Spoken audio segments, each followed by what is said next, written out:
రాష్ట్ర ఆర్థిక పరిస్థితిని ఆనాటి ప్రభుత్వం కొల్లగొట్టిన కారణంగా అనుకున్నది ఇంకా పూర్తిగా ఇవ్వలేదు.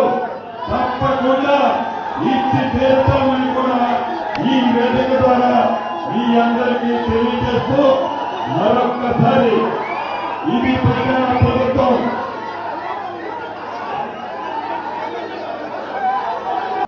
కేసీఆర్ అనేటువంటి మేము వాటిని ముట్టుకోమనేటువంటి విధానం లేకుండా ప్రజాస్వామ్యంలో ప్రక్రియ ఏ ప్రభుత్వాలు ఉన్నా ఎవరున్నా మీరు అట్లా అనుకుంటే అది ఇంకా నాయకులు వీళ్ళు అనుకుంటున్నారో కేసీఆర్